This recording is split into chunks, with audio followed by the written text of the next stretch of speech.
Hello अस्सलाम वालेकुम दोस्तों, welcome to my YouTube channel Urdu Taleem. तो कैसे हैं दोस्तों आप सब। आज हम ले आए हैं इसका उर्दू कोर्स का तीसरा सबक, जो एक अफ़साना है जिसके जो राइटर है वो अली अब्बास हुसैनी है और उन्होंने जो सबक लिखा है वो गाँव की लाज है। तो आज हम इस पूरे सबक को पढ़ने वाले हैं, इनके सवालात जवाब पे ध्यान देने वाले हैं और बाकी चीज़ों पर भी हम इन्हें ध्यान देंगे। तो आइए इस ज़्यादा देरी ना करते हुए इस सबक को शुरू करते हैं।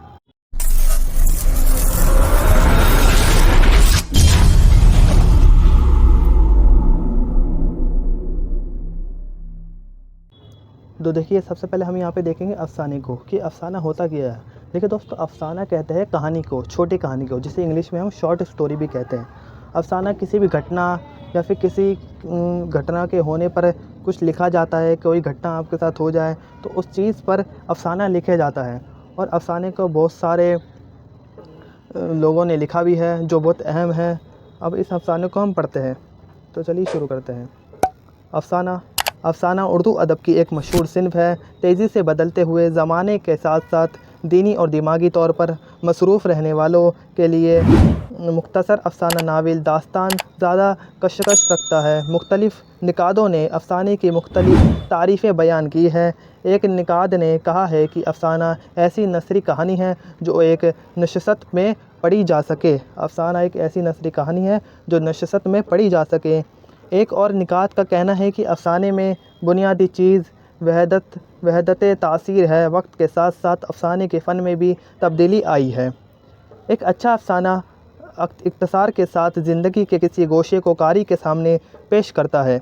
मुख्तसर होने की वजह से अफ़साने में झोल होने के इम्कानात भी कम होते हैं। अफ़साना निगार का मुशाहिदा इंसानी नफ्सियात का मुतालिया गहरा होना चाहिए। किरदार ऐसे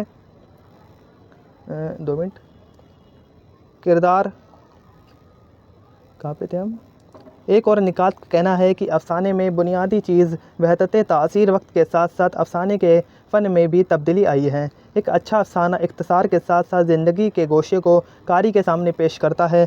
मुख्तसर होने की वजह से अफ़साने में झोल होने के इम्कानात कम होते हैं। मतलब इसमें जो झोल होता है उसके इम्कानात कम होते हैं। अफ़साना निगार का मुशाहिदा और इंसानी नफ्सियात का मुतालिया गहरा होना चाहिए। किरदार ऐसे हो जो हमारी ज़िंदगी और हमारे तजुर्बों से मुताबिक रखते हो।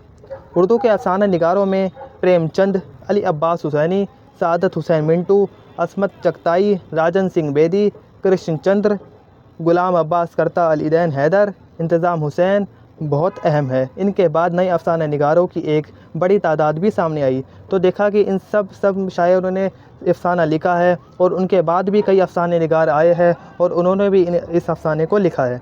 तो आइए अब हम इस सबक को शुरू करते हैं, आगे बढ़ते हैं। तो इस सबक को लिखने वाले जो शायर है वो है अली अब्बास हुसैनी, जो 1897 में पैदा हुए और 1969 में इनकी वफ़ात हो गई, यानी कि इनका इंतकाल हो गया। रुकिए 2 मिनट। अली अब्बास हुसैनी मौजूआ बारा गाज़ीपुर में पैदा हुए। कहाँ पैदा हुए? अली अब्बास हुसैनी मौजूआ बारा गाज़ीपुर में पैदा हुए। अब्तदाई तालीम पटना में हुई। अब्तदा किसे कहते हैं? पहली तालीम, यानी जब पहली तालीम उन्होंने पाई तो वो कहाँ पाई? पटना में। अब्तदाई तालीम पटना में हुई। इलाहाबाद से बीए और लखनऊ से एमए के इम्तहानात पास करने के बाद एलटी की सिंध हासिल की, यानी डिग्री हासिल की और सरकारी स्कूल में उर्दू और फ़ारसी के उस्ताद मुकर्रर हुए। किस भाषा के उस्ताद मुकर्रर हुए? उर्दू और फ़ारसी के उस्ताद मुकर्रर हुए। तो देखिए, अली अब्बास हुसैनी को लड़कपन से अफ़साना निगार का शौक़ था, यानी बचपन से ही उनको अफ़साना निगार का शौक़ था। इब्तिदा में उन्होंने प्रेमचंद से मुतासिर होकर अफ़साने लिखे। किससे मुतासिर होकर? प्रेमचंद से मुतासिर होकर उन्होंने अफ़साने लिखे। उनके अफ़सानों में गाँव के मासूम और सादा लोह अफराद के खूबसूरत अक्कासी मिलती है, यानी गाँव की सारी चीज़ें मिलती है, गाँव के रीति रिवाज मिलते हैं, गाँव का रहन सहन दिखता है। इन अफ़सानों के मुतालिए से मालूम होता है कि अली अब्बास हुसैनी को इंसानी नफ्सियात पर अबूर हासिल था। वो हर किरदार के जहन के तहों के आहिस्ता आहिस्ता खोलते, जिससे इसकी मुकम्मल शख्सियत बेनकाब हो जाती बेनकाब हो जाती और प्रेमचंद से मुतासिर होकर इन अफ़सानों के मुतालिए से मालूम होता है कि अली अब्बास हुसैनी अली अब्बास हुसैनी को इंसानी नफ्सियात पर अबूर हासिल था। वह हर किरदार के जहन के तह को आहिस्ता आहिस्ता खोलते थे, यानी हर एक चीज़ को अच्छी तरह से पढ़ते थे, अच्छी तरह से खोलते थे, अच्छी तरह से उन चीज़ों को देखते थे, जिससे इसकी मुकम्मल शख्सियत निकाब हो जाती है। निकाब हो जाती है। इनके अफ़सानों में वाक़ियात के तिवालत तो है, मगर प्लाट में झोल पैदा नहीं होता। अली अब्बास हुसैनी के अफ़सानों की बड़ी खूबी इनकी सहल ज़बान है। इनके जो ज़बान है वो इनके अफ़सानों की बड़ी खूबी है। वो अरबी फ़ारसी के अल्फाज से गरीज़ करते हैं, यानी जो बोलते हैं। ICS, बासी फूल, मेला घूमनी, कुछ हंसी नहीं है, इनके अफ़सानों के मजमूए हैं। उर्दू नावल की तारीख़ और तनकीद अली अब्बास हुसैनी की तनकीद किताब है, जिसमें अंग्रेज़ी और उर्दू के मारूफ़ नावल निगारों की मुख्तसर तारीख़ के साथ साथ इनके फ़न तजज़िया पेश किया गया है। तो देखा आपने ये किन इतनी सारी इनकी किताबें हैं, जिसमें जो ICS, बासी फूल, मेला घूमने, कुछ हंसी नहीं, ये सब इनकी लिखी हुई सारी की सारी किताबें हैं, जो बहुत ही ज़्यादा शाये हुई हैं। अब इन्होंने जो सबक लिखा है उसका नाम है गाँव की लाज। अब गाँव की जो लाज, इनका जो सबक है, आपको नाम देखकर पता लग रहा होगा कि कुछ गाँव की लाज के बारे में बात किया जा रहा है, कुछ गाँव की इज़्ज़त के बारे में बात किया जा रहा है। तो आइए हम इसे शुरू करते हैं। लखनपुर में 2 ज़मींदार रहते थे। ज़मींदार मतलब ज़मीनों के मालिक। लखनपुर में 2 ज़मींदार रहते थे। एक का नाम था अमराव सिंह और दूसरे का नाम था दिलदार खान। दोनों बदसी राज के खिताब याफ्ता थे और अमराव सिंह को अंग्रेज़ों ने राय साहब बनाकर और दिलदार खान को खान साहबी देकर मुमताज़ किया, यानी नवाजा गया। कहते हैं कि एक मियान में 2 तलवार और मुमलिकत में सुल्तान नहीं रहते, लेकिन लखनपुर में राय साहब और खान साहब दोनों रहते थे। दोनों ख़ानदानी, रुकिए 2 मिनट। एक मियान में 2 तलवार और एक मुमलिकत 2 सुल्तान नहीं रहते, लेकिन लखनपुर में राय साहब और खान साहब दोनों रहते थे। दोनों ख़ानदानी रईस थे। दोनों के मज़ाह में घमंड और गुरूर था। दोनों को इसी की कदर रहती कि मेरी बात और मेरी पहुँच ऊंची रहे, यानी दोनों को ये रहता कि मेरी बात सबसे ऊपर रहे, मैं सबसे ऊंचा रहूं, मैं ही सबसे बड़ा हूं। अब आगे पढ़ते हैं हम कि लखनपुर का बंटवारा हो गया। बाज़ार, आबादी, खेत बाग राय साहब और खान साहब के नाम सरकारी कागज़ों में अलग अलग लिखे थे, मगर हर बरसात में किसी न किसी खेत की मींडा बढ़ने घटने और पर दोनों में फ़ौजदारी ज़रूरी थी। इन दोनों का ना अपना सर फूटता और ना की हड्डियाँ टूटती थी। गमाश्ते कारनदे रियाया पर जाकर आखिर किसने इन दिन का काम आते। इन्हें हक़ नमक तो अदा करना ही था। हक़ नमक मतलब किसी का हक़ उन्हें जमा करना था, देना था, करना था। इसलिए इनकी आवाज़िश के लिए मामूली बहाने भी काफ़ी थे। इनकी आपस की रंजिश इसलिए और भी बढ़ गई थी कि एक घड़िया पर बड़ा सख्त झगड़ा हो गया था। पिछली बरसात में महतो घड़िया खूब बड़ी थी। इसने राय साहब के खेतों में तकरीबन नसफ बीघा मतलब बीघा कहते हैं एकड़ को, जैसे कि हम कहते हैं 10 एकड़, 20 एकड़, 100 एकड़ ज़मीन, ऐसे। तो तकरीबन निसफ बीघा ज़मीन अपने पेट में रख ली थी। घड़िया लिखी थी खान साहब के हिस्से में, रुकिए 2 मिनट। घड़िया लिखी थी खान साहब के हिस्से में और वहीं साल से उसकी सारी आमदनी हासिल करते थे। इसकी मछलियाँ पकड़ी जाती थी तो उनके लिए इसमें सिंगाड़े डाले जाते थे इनकी इजाज़त से, और इस पर आपबाशी के लिए पानी लिया जाता तो इन्हीं के हुक्म से। अब राय साहब के खेत घड़िया में बहकर मिल गए। जो राय साहब के जो खेत थे वो घड़िया में जाकर मिल गए। वो भी आमदनी में हिस्सा बटाने के ख्वाहिशमंद हो गए। खान साहब ने कहा, सुभान अल्लाह, ये तो अल्लाह की देन है। यानी जब राय साहब के खेत घड़िया में आके मिल गए तो खान साहब ने कहा कि ये तो अल्लाह की देन है जो आपके खेत हमारे में आके मिल गए। घड़िया मेरी है, वो जिधर बड़े मेरी ही रहेगी। ये बात खान साहब कहते हैं। कह दो कि किसी और घड़िया में मुंह धो रखे। हिस्सा बुखारा कैसा। जब वो ज़्यादा गुर्राए तो ये फ़ौजदारी के लिए आमदा हो गए। मुकदमा दायरा कर दिया गया। कागज़ात की छानबीन हुई। खेत राय साहब के बेशुबा निकले, मगर घड़िया खान साहब की मकबूजा साबित हुई और इसी कब्ज़े के बना पर बोर्ड तक से राय साहब हारे और खान साहब जीते। जिस तरह खान साहब के यहाँ चिराग गया था, इसी तरह राय साहब के यहाँ रंज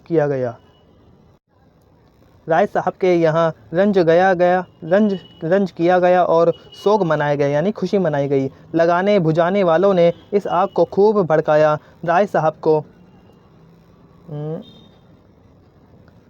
को ये फ़िक्र दामन घेर रहने लगी कि कौन सा मौका हाथ आए कि मैं खान साहब को ज़ब्त दे दूं कि इन्हें छठी का दूध याद आ जाए। कि छठी का दूध याद आ जाए, ये एक वो है, क्या कहते हैं, मुहावरा है। इतना जलील हो कि मूछों परताव देना भी भूल जाए, बल्कि सारी हेकड़ी खाक में मिल जाए। इत्तफाक से खान साहब की छोटी बेटी की बारात आई। पुराने दस्तूर के मुताबिक खान साहब ने घर घर न्योता भेजा, नहीं पूछा तो एक राय साहब को, यानी जो खान साहब ने अपनी बेटी के निकाह में सबके घर रिश्ता भेजा, सबके घर कार्ड भेजा, लेकिन सिवाय राय साहब को। बारात बड़ी शान से आई। हाथी भी थे, घोड़े भी थे, रोशनी भी थी, आतिशबाजी भी थी, बैंड भी थे और बारातियों में बड़े बड़े मशहूर बेर सड़क वकील मुख्तार, एक डिप्टी कलेक्टर, वो तहसीलदार, कई दारोगा भी शामिल थे।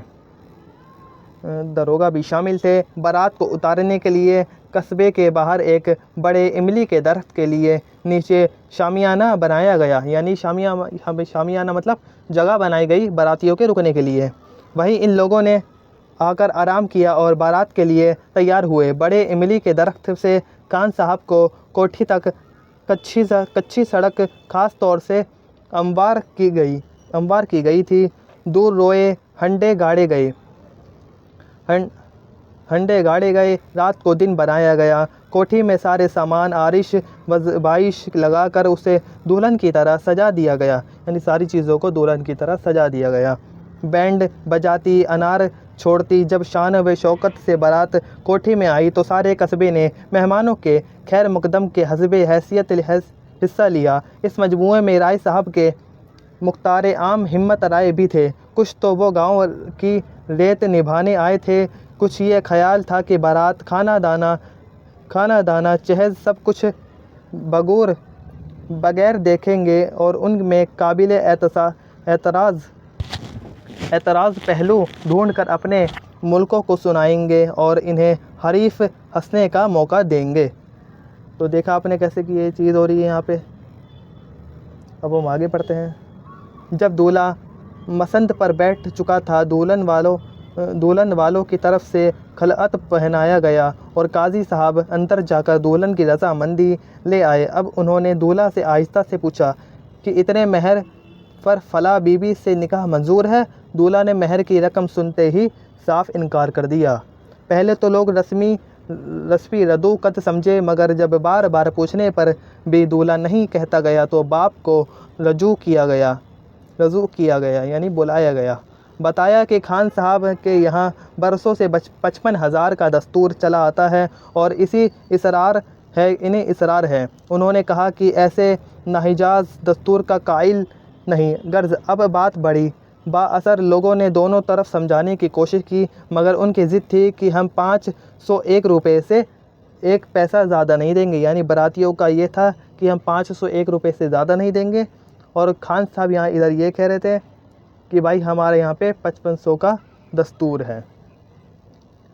इन्होंने बातों में तेज़ फ़कीरों और आपस की नोक झोंक ने आग लगाई। नतीजा ये हुआ कि दूल्हा के बाप बोल उठे, हमारे डाल हमें वापस कीजिए, हम बारात पलटा ले जाएंगे। अब क्या कर रहे हैं, बाराती बारात को ले जा रहे हैं।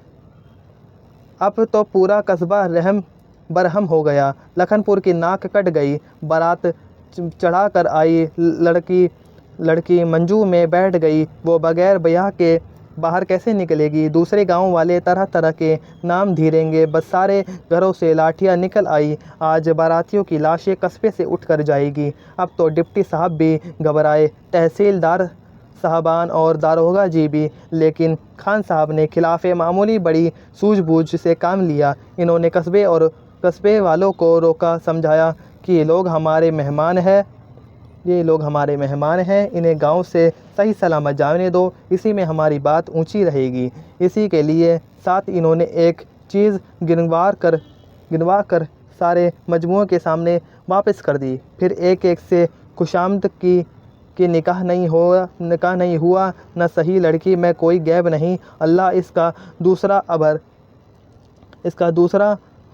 दूसरा अबर देगा, मगर खाना तैयार है, इसे क्यों बर्बाद कीजिए। मगर बारातियों ने एक न सुनी और यूं ही भूखे जाए क़याम पर पलेट गए। लारियों में मोड़ों में सामान रखे जाने लगे। हिम्मत राय हंसते खिलखिलाते राय साहब के यहाँ पहुँचे। वो अभी रसोई से उठते थे और हुक्का पीकर बिस्तर पर आराम के लिए जाने वाले ही थे। हिम्मत राय ने खैस निकाल कर कहा, मुबारक हो सरकार, लीजिए, भगवान ने खान साहब को इतना जलील कर दिया कि वो ज़िंदगी भर सर नहीं उठा सके। अब यहाँ पे क्या हुआ कि जो हमारे वो थे हिम्मत राय जाते हैं किसके पास, राय साहब के पास, और उन्हें बताते हैं कि खान साहब की बेटी का कैसे निकाह टूट गया और बाराती एकदम पलट गए, वो महर की बात पर एकदम पलट गए और शादी करने को वो मंजूर नहीं है। तो ये सारी खबर आकर राय साहब को सुनाई। किसने? हिम्मत राय ने। बारात दरवाजे पर चढ़कर वापस गई। राय साहब ने एक एक बात पूछी। चेहरे पर मुस्कुराहट दौड़ रही थी। दफ्तन 7 बरस की मोहनी दौड़ी बाहर आई और बाबूजी घर आइए, दीदी बुलाती है। बेटी नज़र पड़ते ही राय साहब की हंसी गायब हो गई। वो सन्नाटे में आ गए। मोहनी से कहा, अच्छा तो चल मैं आता हूँ, मगर अंदर ना गए। उठकर टहलने और कुछ सोचने लगे। हिम्मत राय बातों की जड़ी लगाते रहे। इस सिलसिले में ये कह गए कि आप तो कोई इज़्ज़त वाला खान साहब की इस लड़की को पूछेगा भी नहीं। राय साहब को एक बार गरज पड़े, मतलब गुस्सा हो गए, एकदम हिम्मत राय पर गुस्सा हो गए। जब खान साहब की बेटी के बारे में हिम्मत राय ने ये बात कही तो राय साहब कहते हैं कि क्या बकते हो जी, जैसी मेरी मोहिनी तुम्हारी बेटी वैसी ही उनकी लड़की, गांव भर की नाक कट जाएगी और तुम हो कि बगले बुझा रहे हो। यानी बगले बुझाना मतलब आग लगाना। हिम्मत राय ने जी कहा और सटपटा कर खामोश हो गए। राय साहब ने आदमी को आवाज़ दी। अचकन मंगवा कर पहनी और सर पर मंडेल रखी और हिम्मत राय से बोले, देखो मेरे सारे आदमियों को बुलाओ और लाठियाँ लेकर साथ चले। थोड़ी ही देर में एक आदमी आगे लालटेन लिए, इसके पीछे राय साहब और उनके पीछे तकरीबन 20 आदमी लाठी लिए हुए। इसी शान से ये दूसरा जुलूस बारात की क़यामगाह में पहुंचा। यानी कि राय साहब पूरी फ़ौज को लेकर खान साहब के घर पहुंचे। गांव वाले पहले ही से मौजूद थे। राय साहब को वो देखते ही सब के सब इनके साथ हो लिए। आगे पढ़ते हैं। हो लिए। राय साहब ने आहिस्ता से आदमियों को हुक्म दिया कि बारात को घेर लो और खुद समदी साहब की तरफ मुतवज्जा हुए। समदी का गुस्सा इसलिए और भी ज़्यादा था कि इनके सारे बाराती भूखे थे। खान साहब के यहाँ इसका इनकार तो कराए थे, मगर अब आते कुल हुवल्लाहु पड़ रही थी। रात के 11 बज रहे थे। कस्बे के सारे बाज़ार और दुकानें बंद थी और खुली भी होती तो शायद इनकी एक खेल भी न मिलती। ये दुकानदार खाना मुहैया करने के बजाय डंडे से ज़ियाफ़त करने के लिए तैयार थे। राय साहब ने उनको सलाम करके पूछा, आप ही लड़के के वालिद हैं? वो झुंझुला कर बोले, यानी एकदम गुस्से से बोले, जी मैं ही हूँ।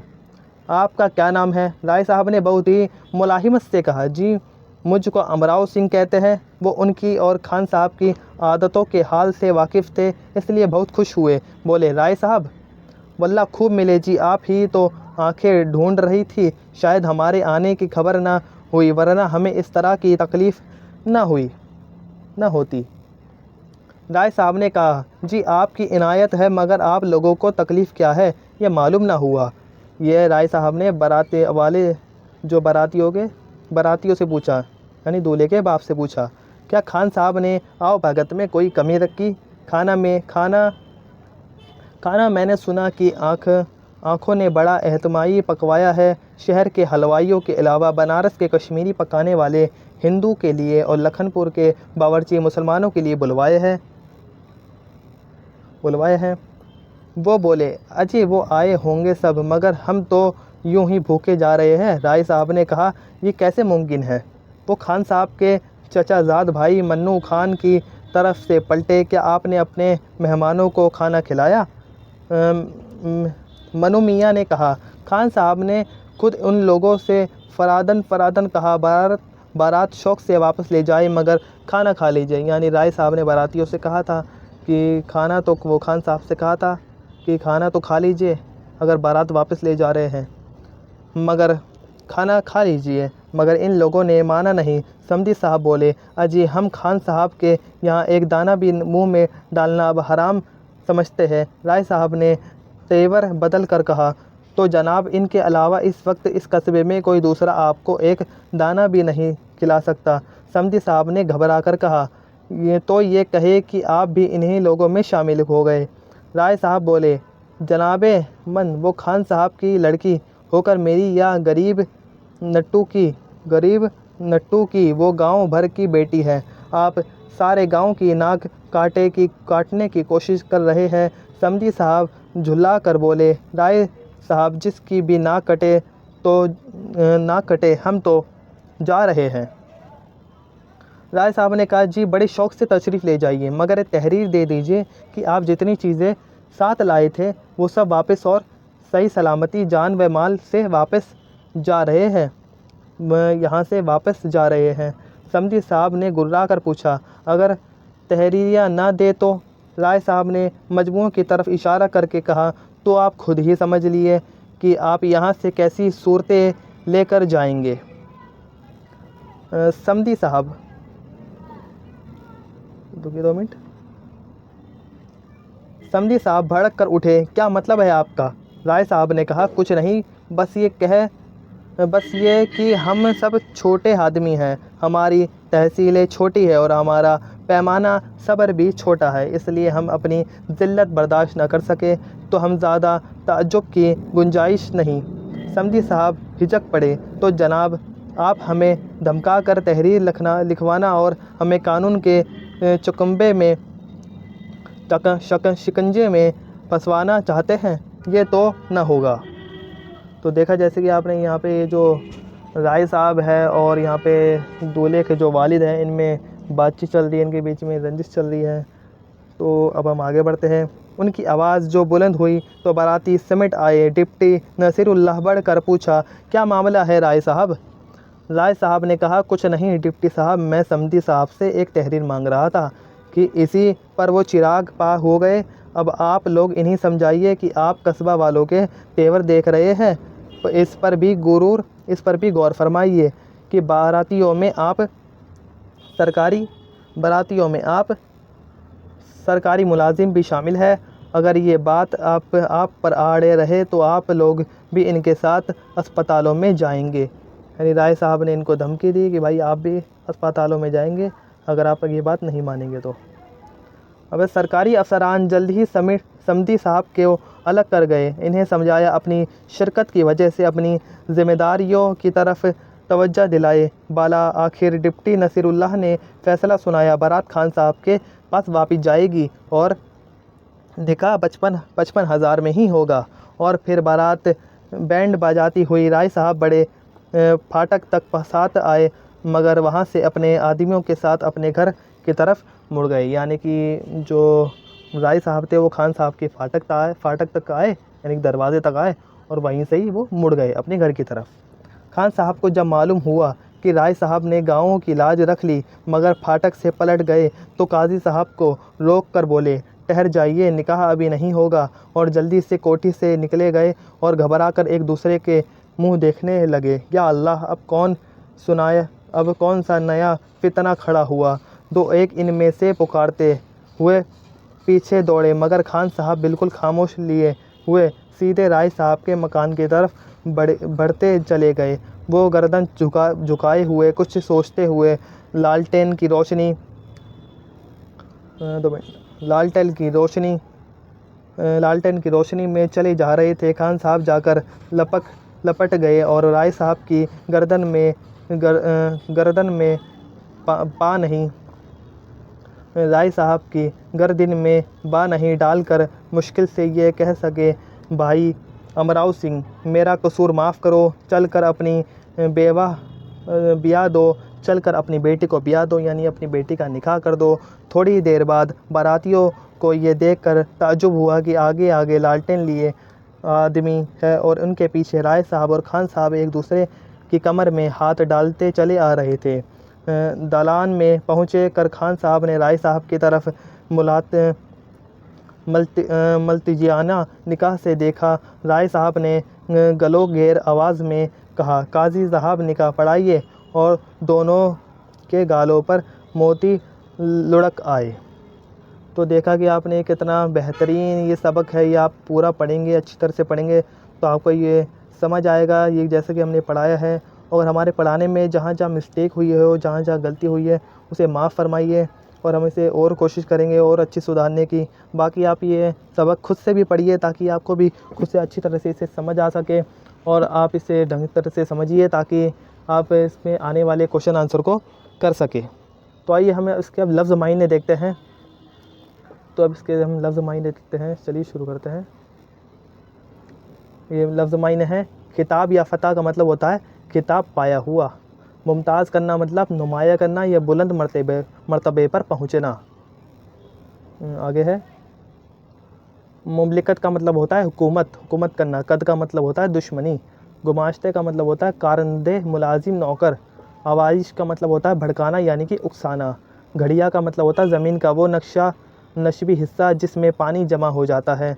बीघा मतलब ज़मीन की पैमाइश की पुरानी मुकद्दार, जैसे एकड़, हेकड़ वगैरह। आबपाशी यानी खेतों में पानी देना। सुबहान अल्लाह यानी अल्लाह की ज़ात पाक है। मकबूज़ा यानी कब्ज़ा की हुई। और फ़िक्र दामन गैर होना यानी फ़िक्रमंद होना।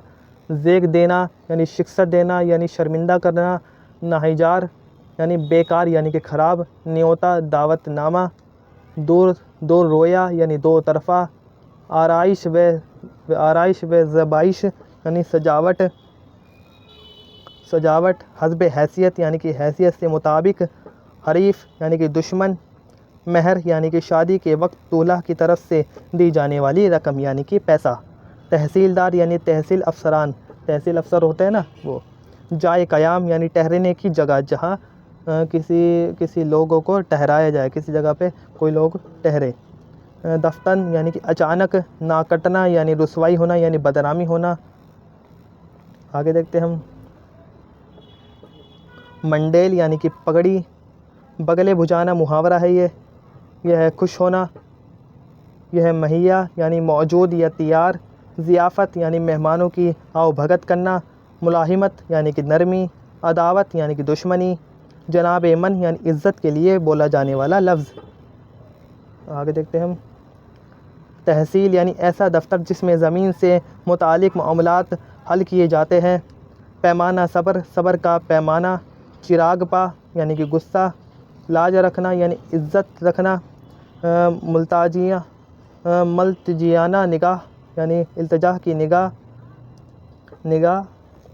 और गलोगेर आवाज़ यानी रूंधी हुई आवाज़ यानी कि गमगीन आवाज़। हमने ये लफ्ज़ मायने पढ़ ले हैं। अब आइए हम आते इन सवाल जवाब पे। तो चलिए शुरू करते हैं। तो देखिए हमारे इसी सबक से जुड़े कुछ सवाल हैं जो आज हम पढ़ने वाले हैं। पहला जो हमारा सवाल रहने वाला है वो है, बदसी राज ने अमराव सिंह और खान साहब को किस खिताब से नवाजा था। बदसी राज ने अमराव सिंह को राय साहब और दिलदार खान को खान साहब के खिताब से नवाजा गया था। दूसरा हमारा यहाँ पे सवाल है कि राय साहब और खान साहब के बीच रंजिश क्यों हुई। आपको पता है रंजिश क्यों हुई थी। जवाब है इसका, खान साहब और राय साहब एक ही मुमलिकत के दो सुल्तान थे। दोनों के मज़ा में गुरूर और घमंड था। एक और मर्तबा घड़िया पर दोनों में सख्त झगड़ा हो गया। 2 मिनट रुकिए। तो चलिए सवाल को दोबारा पढ़ते हैं क्योंकि बीच में अज़ान हो गई थी, तो इसलिए हमें इस वीडियो को रोकना पड़ा। तो हमारा यहाँ पे जो दूसरा सवाल है कि राय साहब और खान साहब के बीच रंजिश क्यों हो गई थी। खान साहब, जवाब है इसका कि खान साहब और राय साहब एक ही मुमलिकत के दो सुल्तान थे। दोनों के मज़ा में गुरूर और घमंड था, यानी दोनों में घमंड था और गुरूर था। एक मर्तबा घड़िया पर दोनों में सख्त झगड़ा हुआ। घड़िया खान साहब के हिस्से में और खेत राय साहब के हिस्से में थे। बरसात में राय साहब के खेत बहकर खान साहब के यहाँ घड़िया में मिल गए और राय साहब भी घड़िया से हासिल होने वाली आमदनी के हिस्सेदार बने कि ख्वाहिशमंद हुए थे। तो खान साहब ने कहा कि ये तो अल्लाह की देन है, ये घड़िया जितनी बढ़े जहाँ बढ़े मेरी ही रहेगी और इसमें किसी के कोई हिस्सा नहीं। इसी बात पर दोनों में रंजिश पैदा हो गई, यानी कि इन्होंने एक दूसरे की ज़मीन छीन ली थी। तो आगे हम पढ़ते हैं इसका तीसरा सवाल। तीसरा हमारा यहाँ पे जो सवाल है वो है राय साहब महतो घड़िया का मुकदमा क्यों हार गए थे। क्योंकि जो जिसका जवाब है कागजात की छानबीन होने पर खेत राय साहब के और घड़िया खान साहब की मकबूजा साबित हुई। इसी कस्बे के बना पर राय साहब महतो घड़िया का मुकदमा हार गए, यानी कि जो खेत वगैरह थे वो खान साहब के हिस्से में चले गए और कागजात से पता चला कि ये सारी बात है। हमारे यहाँ पे जो चौथा सवाल है वो है हिम्मत राय ने राय साहब को क्या खबर सुनाई। जवाब है हिम्मत राय ने राय साहब को ये खबर सुनाई कि खान साहब की बेटी की बारात दरवाज़े पर आकर वापस लौट गई और भगवान ने उन्हें जलील कर दिया और वो ज़िंदगी भर सर नहीं उठा सकते। पाँचवा यहाँ पे सवाल है कि बारात क्यों वापस हो जा रही थी। जवाब है इसका निकाह के वक्त मेहर की रकम सुनते ही दूल्हा ने साफ इनकार कर दिया। खान साहब की ज़िद थी कि हमारे यहाँ तो बरसों से 55,000 का मेहर की रस्म चली आ रही है। दूल्हा और समधी साहब का कहना था कि हम 501 पैसे से ज़्यादा मेहर नहीं देंगे। इस बात पर नोक झोंक शुरू हो गई। नतीजा ये हुआ कि दूल्हा के बाप ने कहा हमारी डाल हमें वापस कीजिए, हम बारात वापस ले जा रहे हैं। यहाँ पे हमारा छठा सवाल देखेंगे हम कि इस कहानी में राय साहब ने क्या किरदार अदा किया है। आपको अच्छे से पता है कि राय साहब ने इस कहानी में क्या किरदार अदा किया है कि उन्होंने गाँव की लाज को बचा लिया, यानी कि निकाह जो नहीं होने वाला था उन्होंने इस निकाह को करवा दिया। इसका जवाब है इस कहानी में राय साहब ने एक अहम किरदार अदा किया है। इन्होंने आपसी रंजिश को भुलाकर गांव की लाज बचाने के लिए खान साहब की बेटी को अपनी बेटी समझा और बारात वापस होने पर बारात की क़यामगाह पर पहुँचे और समधी साहब को समझाने की कोशिश की। समधी साहब के न मानने पर राय साहब ने कहा आप बड़े शौक़ से बारात ले जाएंगे, मगर तजरिया दे दीजिए कि आप जितनी चीज़ें साथ लाए हैं वो सब खान साहब व माल की सलामती के साथ वापस ले जा रहे हैं। किस्सा तवील पकड़ने पर बारात में आ रहे सरकारी अफसरान ने समधी साहब को समझाया। आखिरकार बारात खान साहब के वापस गई और खान साहब को जब ये मालूम हुआ कि तो वो बारातियों को छोड़कर राय साहब को मनाकर अपने साथ वापस लाए। आपसी रंजिश को भुलाकर राय साहब से माफ़ी तलाफ़ी करके राय साहब की मौजूदगी में बेटी का निकाह पर पढ़वाया। इसी कहानी में राय साहब ने ऐसा किरदार निभाया है जिसको निभाना किसी के बस की बात नहीं। आपसी रंजिश से ज़्यादा गांव की इज़्ज़त बचाने की फ़िक्र थी, क्योंकि वो सब सच्चे और वफ़ादार और हमदर्द इंसान थे। जैसे कि देखा आपने कि यहाँ पे राय साहब ने कितना बेहतरीन काम किया है। यहाँ पे इन्होंने गांव की लाज बचा ली और खान साहब की बेटी का उन्होंने निकाह करवाया, बारातियों को मनवाया उन्होंने और बारात वापस पलटी और खान साहब के दरवाज़े तक पहुँची और जिसके साथ राय साहब भी पहुँचे और उनका निकाह हुआ और दोनों ने आपसी रंजिश को भुलाकर अब उनकी बेटी का निकाह किया।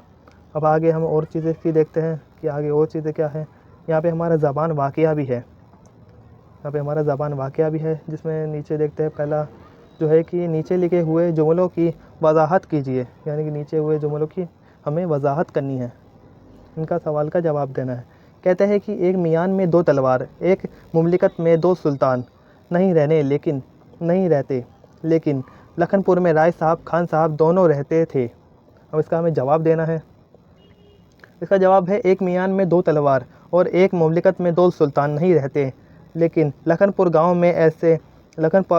गांव में दोनों सुल्तान एक ही मुमलिकत में रहते थे। दोनों में आपसी रंजिश थी, लेकिन वक्त पड़ने पर दोनों ने एक दूसरे का साथ देकर ये साबित कर दिया कि एक मुमलिकत में दो सुल्तान हो तो इनकी ताकत बढ़ जाती है और ज़रूरत पड़ने पर दोनों मुत्तहद होकर मुश्किलों का सामना कर अपने मकसद में कामयाब हो सकते हैं।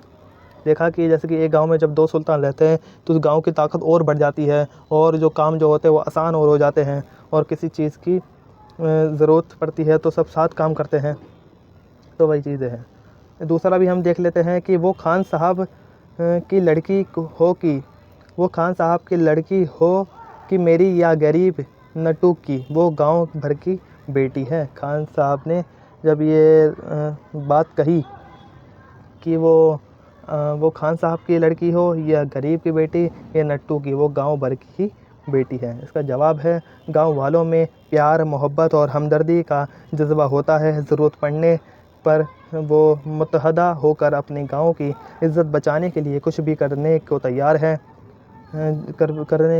हो जाते हैं। खान साहब की बेटी की बारात की वापसी पर राय साहब ने आपसी रंजिश को भुलाकर अफसोस ज़ाहिर करते हुए कहा कि चाहे तो खान साहब की बेटी हो या मेरी या गरीब नट्टू की, वो सारे गांव की बेटी ही रहेगी। अगर गांव की किसी लड़की की बारात वापस होने पर इसकी बदनामी होती है तो उसे सारे गांव की बदनामी समझा जाता है, यानी कि किसी भी गांव की अगर बेटी की बदनामी होती है तो पूरे सारे गांव की बदनामी समझा जाता है। तीसरा भी हम पढ़ लेते हैं अब। हम सब छोटे आदमी हैं, हमारी तहसील छोटी है और हमारा पैमाना भर भी छोटा है। इसका जवाब है हम खान साहब की बेटी की वापसी पर जब समधी साहब नहीं माने तो राय साहब ने गुस्से में आकर कहा, छोटे आदमी हैं, हमारे तहसील छोटी है और हमारे सब्र का पैमाना भी छोटा है। हम अपनी ज़ात बर्दाश्त नहीं कर सकते। अगर हमारे सब्र का पैमाना झलक गया तो हम न जाने क्या कर गएंगे। तो देखा कि खान साहब ने यहाँ पे क्या कहा। तो हम आगे पढ़ते हैं। यहाँ पे हम एक गौर करने की बात पहले पढ़ते हैं, फिर हम अमली काम को भी पढ़ेंगे। यहाँ पे नीचे हमारा है गौर करने की बात। पहले हम वो पढ़ते हैं कि गौर करने की बात पे क्या कहा गया है। यहाँ लिखा है कि हिंदुस्तान गंगा जमनी तहज़ीब का आईना है। इसी में सभी मज़हब के लोग मिलजुल कर मोहब्बत से रहते हैं और एक के दुख सुख में शरीक होते हैं। ज़ाती रंजू को भुलाकर गांव की इज़्ज़त को औलियत दी जाती है, यानी कि जो गांव वाले हैं सब एक साथ मिलकर रहते हैं। इस गांव में दो सुल्तान रहते हैं जो साथ में रहते हैं, मोहब्बत से रहते हैं और मिलजुल कर रहते हैं और सारे कामों को एक साथ करते हैं। अब यहाँ पे हम अमली काम भी देख लेते हैं ज़रा। यहाँ पे हमारा ये अमली काम भी आ जाएगा। ये इसकी तरह ये हमारा अमली काम है। पहला तो हमारा इस कहानी को ड्रामे की शक्ल में स्टेज कीजिए। आपको इस कहानी को ड्रामे की शक्ल देना है, ड्रामे की शक्ल में लिखना है। वो अभी हमने लिखा नहीं है क्योंकि ये ड्रामे के बारे में हम आपको आगे बताएंगे जब ड्रामे का जिक्र आएगा कि ड्रामा होता क्या है, ड्रामा किसे कहते हैं, तब आप इसे करिए। बाकी आप इसे गूगल वगैरह से भी देख सकते हैं, क्रोम वगैरह से भी देख सकते हैं कि ये कैसे लिखा जाता है। बाकी हम आगे आपको वीडियो में से समझाएंगे कि ड्रामा कहते किसे हैं। अब हम दूसरा ही पढ़ते हैं कि नीचे लिखे हुए मुहावरों को अपने जुमलों में इस्तेमाल करना है। इन मुहावरों को हमें अपने जुमलों में इस्तेमाल करना है कि क्या कैसे मुहावरे हैं। ये मुहावरा है, रुकिए 2 मिनट। ये मुहावरा है, पहला है मूंछ ऊंची रहना, यानी कि अब इसे जुमलों में इस्तेमाल करना है। सर बीच ने अपनी मूंछ ऊंची रखने की खातिर बेगुनाह मुजरिम को सजा दी। हक नमक अदा करना, यानी कि नौकर ने मालिक की जान बचाकर हक नमक अदा कर दिया। आग भड़काना मतलब मुखालिफ पार्टी के खिलाफ नाबारी ने आग भड़का दी। इसका नीचे हम देखते हैं कि छठी का दूध याद आ जाना। ये आपने तो बहुत बार सुना होगा कि छठी का दूध याद आना। पुलिस ने चोर को मार मार कर छठी का दूध याद दिला दिया। मूँछों पर ताव देना, यानी रावण मूँछों को ताव दिए कर सीता को उठाकर ले गया। और हमारा जो यहाँ पे और है एक खाक में मिल जाना, आपकी ज़रा सी लापरवाही से मेरी मेहनत खाक में मिल गई। ये हमारे हम जुमलों में इस्तेमाल कर रहे हैं और ये हमारे जो है ये हमारे सारे के सारे मुहावरे हैं। ये ऊपर से नीचे तक है कि नाक कटना, गैर बिरादरी के लड़की से शादी करने पर सारे गांव की नाक कट गई। फितना खड़ा होना, यानी पड़ोसी ने ज़रा सी बात पर फितना खड़ा कर दिया, यानी बात को बढ़ा दिया। यहाँ पे और है हमारे मुहावरे। सन्नाटे में आना, सन्नाटे में आने का मतलब है, इसमें जुमले इस्तेमाल करते हैं हम। दहशत गर्दों के सिंगल जुर्मों की दास्तान सुनकर सन्नाटे में आ गए, लोग सन्नाटे में आ गए। बगले बुझाना, यानी कि कांग्रेस की हार पर बीजेपी ने बगले बजाई। आईना आनते कुल हुवल्लाहु पढ़ना, दावत में देर से खाना मिलने पर आनते कुल हुवल्लाहु पढ़ने लगती है। ये हमारा एक और मुहावरा है, उसे भी देख लेते हैं। आओ भगत करना, यानी कि मेहमानदारी करना। लड़की वालों ने बारातियों की अपनी हैसियत से बढ़कर आओ भगत कर दिया।